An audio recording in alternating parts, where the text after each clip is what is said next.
Welcome to Canadian Innovators, the show that celebrates innovation, entrepreneurs, and the Canadian spirit. I'm Jocelyn, and every week we introduce a new entrepreneur or expert in the economy to tell their stories and unpack the challenges of keeping jobs in Canada, as well as to discuss potential solutions for job growth and prosperity. The cost of gas is one of the most painful inflationary costs that has impacted the Canadian consumer. But these costs are mind-boggling when you look at the impact on the transportation industry. Joining us to discuss today and back for return engagement is friend of the program, Steve Foxcroft, Vice President of Fluke Transportation. Fluke Transportation Group is a transportation, warehouse, and distribution specialist. Steve has been working in the family business for most of his life, originally a sales manager for Fluke Transport, which carries the famous slogan, "If it's on time, it's a Fluke." Steve is also recognized as a top-level basketball official in Canada and works on the Buffalo Bills chain crew for NFL games. Welcome back to the program, Steve. Jocelyn, good to be with you and all your viewers once again. I'm honored to be invited back. Well, we always love to have you. Now, our viewers are always interested to hear how companies got their start. So can you share with us the Fluke story? Yeah, we were a family business. We were always truckers way back in the 1980s. And locally here in Hamilton, where we grew up and our business is located, our headquarters, we had another heavy haulage transport company called Cargo Transit back in the day. But Stelco went on strike in the early 80s and we had nothing to haul. So Dad, the founder of our family business, he was sharp and he sold cargo, and the Fluke family was looking to sell Fluke Transport. They had about 9 trucks at the time. So Dad made a deal with them. Unfortunately, none of the Fluke brothers, none of their sons wanted to take over the company. We may look back and say, wow, they were smart back in the day, but we took it on. And now it's great that we, as myself, my brother Dave, and Ronnie, we're the sons of Ron Foxcroft, the president, and we're kind of moving in and taking things over. So we like to think that that's a positive thing. So we started with 9 trucks back then when we first bought it, and we're up to about 105 trucks right now. It's an amazing story of growth and brothers working together and family business. What makes Canadian business so special. Steve, we talked to you a few months back. Can you provide us an update on your business since we last talked? Lots of changes. Yeah, lots going on. And right now we're right on the threshold of, I think for a lot of us, is business going to be soft or is it going to increase a bit? So we have to see, like, we're starting to see a softening period. Now, is that the reckoning period for this inflation, interest rates, and so on? Right now, we're still going gangbusters. We have almost 1 million square feet of warehouse space, which is full, and our trucks are running at capacity of close to 100%. So we haul a lot of the things from Fortune 500 companies that are in our pantry, in our house, all the stuff that we go to the grocery stores and other stores looking to buy to get us through. So that's helped us through the pandemic, especially. The last few years, we've been running at a good capacity. Well, Steve, when we last spoke, ArriveCan and vaccine mandates were certainly an issue for your company. What has the suspension of the ArriveCan app and vaccine mandates ending meant to your company? Yeah, and if we go back to when they came in originally too, let's remember how much that hurt. I'm going to call it the labor pool. Like, it hurt a lot of us drivers. Like, we were struggling to get drivers at the time. So having this, the ArriveCan, the vaccine mandates at the border especially, go away, that's helped, I think, strengthen the labor pool. It's still a struggle because I think a lot of young people right now aren't looking to get into physical labor. And truck driving isn't always sitting behind the wheel of a truck driving for hours and hours. It's pretty labor intensive. It's pretty physical. You got to, it's demanding that way as well. So the first thing was it really hurt us, and I think hurt a lot of companies that way. But with it going away, I think it has enlarged the labor pool somewhat. And I think at the time there was all these questions of, what was ArriveCan really doing that our passports weren't doing? That's the question that I don't think was really answered as well. So we're going to take a quick break and we're going to pick this up on the other side of a commercial break. You're watching Canadian Innovators.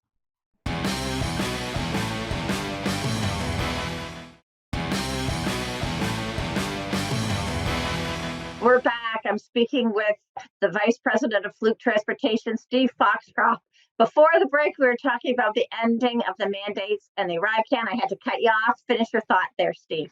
Yeah, with the ArriveCan, it's kind of interesting that what was it really doing that our passports weren't doing? And it created lineups, that's for sure. But now, when they kind of continued it, when you go to the airport, first of all, it's only at airports now.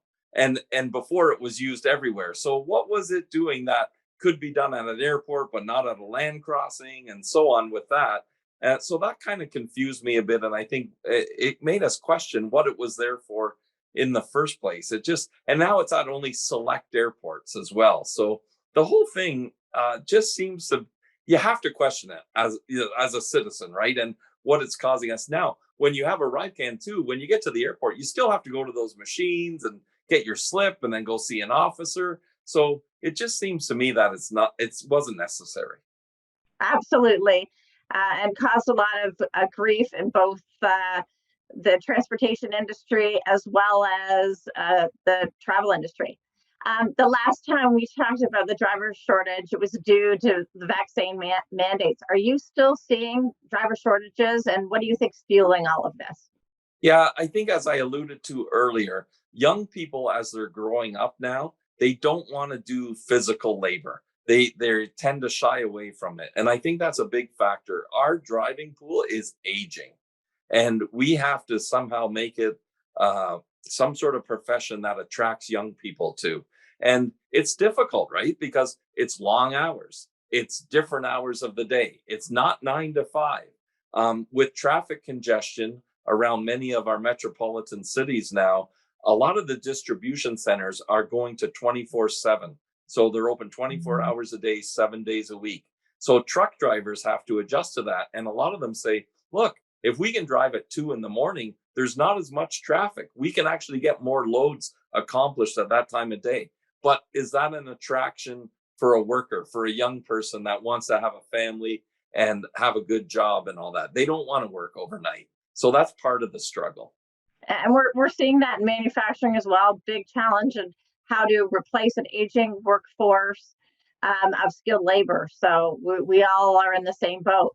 But I wanted to ask you, Steve, what is your biggest challenge other than labor that your company's faced with today? I think right now it's never been more challenging for business.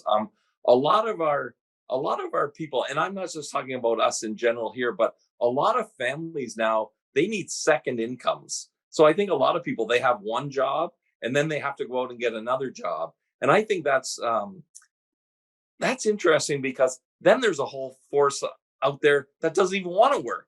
They're finding that. And then other people are trying to get two jobs to make ends meet. But to our challenges, it's the labor pool that we talk from, whether it's driving a truck, administration, like in-house jobs. The labor pool from which we're gathering people from has shrunk, in my opinion, and it makes it difficult. The double-digit increases in things like insurance and parts. We try and buy brake drums, a pallet of brake drums that before the pandemic, it's gone up 150%. Every time we buy a pallet, it's $500 more. And that's a killer. And parts, equipment is difficult to get.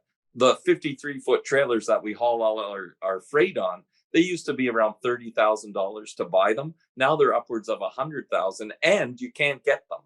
So it's very difficult that way. That's a challenge. Affordable equipment. And then the tax burden is another thing. And, Josh, and we'll get to this, but carbon tax and all the other stuff, that's a challenge for us. And it is, and it's huge for everyone. So building on that, what's the most challenging thing about running a business in Canada? And then can you compare that to, I know you have a location in the United States.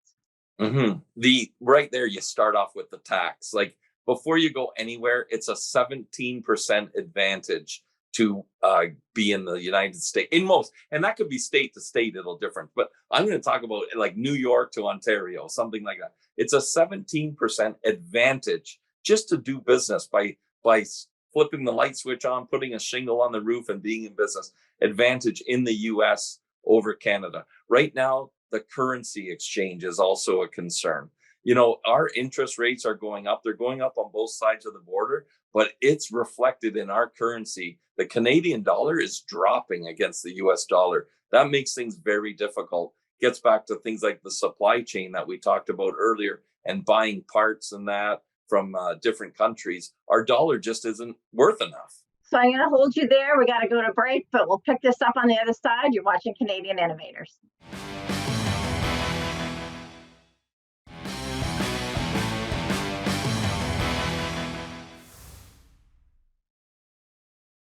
Welcome back. I'm Jocelyn Bamford. My guest today is Steve Foxcroft, Vice President, Fluke Transportation. Steve, I wanted to ask you, there's been a lot of talk about driver training. There's been some high-profile cases in Ontario lately with new or improperly trained truckers. Could you comment on this? Yeah, this is something that it's a real concern in the industry as people are taking shortcuts. And we at Fluke don't do that. We have a mentor program where anyone we hire goes out with a mentor for a while until they show that they are capable. And this is concern as people are trying to cut corners in a lot of places. There's another thing called Drivers Inc. that is starting up where they're trying to be independent business people, but not pay WSIB and all that kind of stuff. So it's a tax evasion thing that they're doing called Drivers Inc.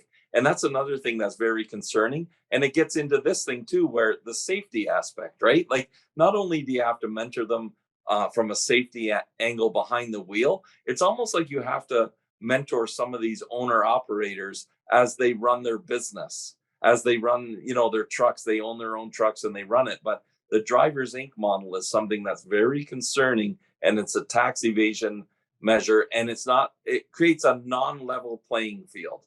We're paying all our taxes when the next guy isn't. They can cut corners, not only from a safety aspect, but a financial one as well. Well, that's an interesting concept, and we're going to have to get you back to talk about that more in the future. But let's shift and talk about the various taxes. You mentioned that in the first section. We now have a clean fuel standards, and there's rising carbon tax. What does that mean for your business going forward? Yeah, it's very difficult the last few years. And the part about this that really peeves me off is the fact that it's increasing ever so much. So when it started, it came in. Now, first of all, when you and I go and fill up our cars, we put gas, and I know your viewership is Canada-wide, but I'm going to talk about where I am here in Ontario. Gas is about $1.57 a liter for most of us right now. The one thing about the trucking industry is we use diesel fuel. So I want to tell all your viewers, next time they go, there's always that diesel price underneath the regular gas price. Right now, it's about $2.38 a liter. So while we think it's extraordinary putting gas in our personal vehicles at $1.57, we're paying in our trucks $2.38 a liter. And the carbon tax started out to be about 4 or 5 cents a liter. Ironically, we just sent out a check this morning to the government for $80,000 for a quarter of a year of carbon tax, 80 grand. And now we're up to about 13.4 cents a liter of diesel fuel.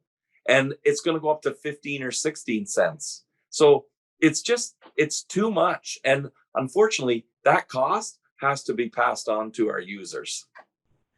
Yeah, and it impacts almost everything you buy, from your groceries to anything that you're buying. They need to be transported, and the cost goes on and on. So the cost of fuel is insane for everywhere, but nowhere more than the transportation industry. So you've kind of given us an outline of how much you pay annually, which is just absolutely staggering. So what can be done about this in terms of pushing back on some of these policies? Yeah, because I'd like to push back on this, because the one thing about it, Josh, is it started from zero. this tax is a new tax. We weren't paying this before. And then they sneak it in 3 or 4 cents. And now it's growing to something that's way too significant. And really, it's having to be paid by the end user. So I think it's all of us that have to push back, because I question it. Where does this money go? Like the money we're sending in, it's extraordinary. And where is it going? How are we seeing it used by our government?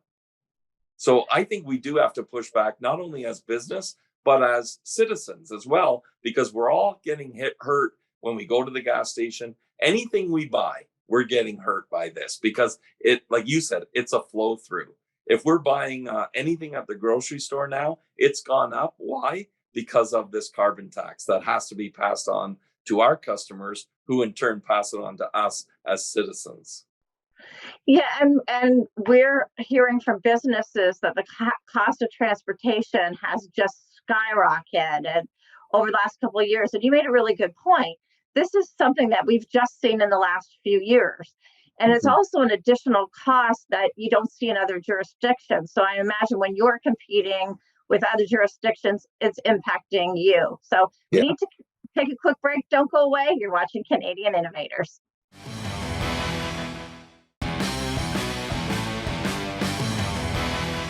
Welcome back. Before we went to the break, we were talking about the impact of carbon tax and clean fuel standards on competitiveness. I'm speaking with Steve Foxcroft, Vice President of Fluke Transportation. Steve, this is the part of the show that every week I ask my guest, if you were a politician, what 3 things you would do to grow jobs and the economy. Steve, you're on the hot seat. What would you do?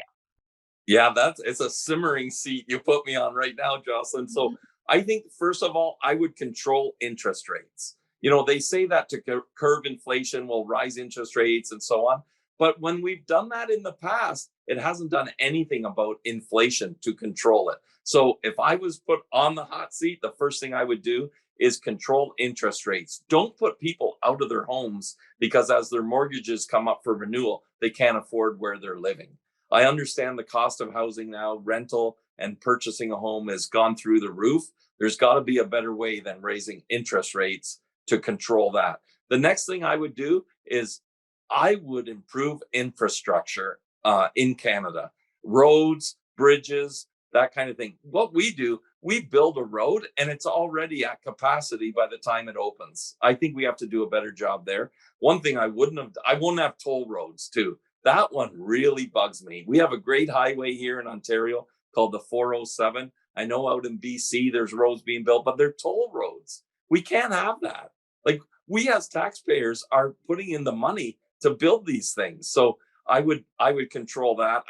I would concentrate on infrastructure so that we would have good transportation systems. And the last thing I would do kind of goes back to my first thing, is I would lessen the tax burden on small business.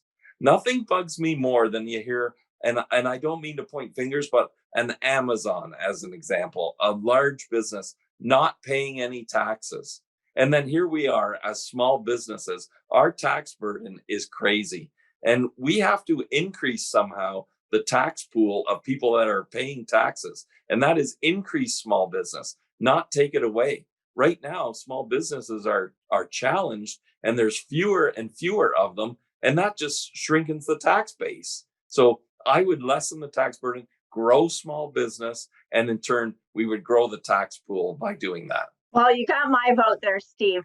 One of the things you mentioned is about supply chain, and it's impacting every business. How is it affecting you? You mentioned getting parts in and parts being driven up by multipliers of cost. What are you seeing out there? Yeah, and the time factor, right? Like, something that we could normally get in a day, a week, is now taking months, or sometimes, like, even purchasing a new truck or something. It's like, oh, we might have some next year. So we're having aging. Our pool of equipment is aging now too, and that puts stress on the mechanical people. Like you said, the parts coming in, they're so expensive. There's challenges everywhere in that manner, and it's difficult. So we have to get back to a regular supply chain. So I couldn't let you go without asking your opinion on driverless vehicles. What are your thoughts? Oh, driverless vehicles to me is like when I go into a bank and they don't let me talk to the teller.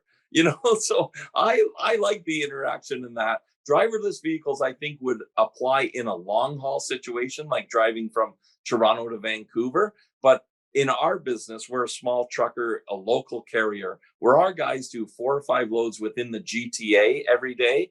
And I think it's just too crowded for our application anyways. I could see it maybe in a longer haul application someday. But again, to me, it just gets back to, are we taking jobs away from the market? So it's a technology that's on the way, as is other types of vehicles and sustainability, like get rid of the engines and go on electric and stuff like that. But you know what, Jocelyn? When I go into the bank, I still want to talk to my teller. So I'll apply that. I still want to talk to my truck driver too. Well, thanks, Steve. We had lots of interesting things to talk about. Thanks for taking the time to update us on your business. Some very enlightening conversations today. And we thank you. Thanks to you and your viewers for having me. Well, that's all the time we have today. Thanks to my guest, Steve Foxcroft, Vice President of Fluke Transportation. Transportation is critical to our manufacturing infrastructure. Additional taxes that so far have not proven to improve climate puts our transportation industry at a competitive disadvantage. I'm Jocelyn Bamford. Thank you for watching Canadian Innovator. If you're an innovator, write to us. Tell us your story. And write to us at Canadian Innovators at thenewsforum.ca, and we'll see you next time.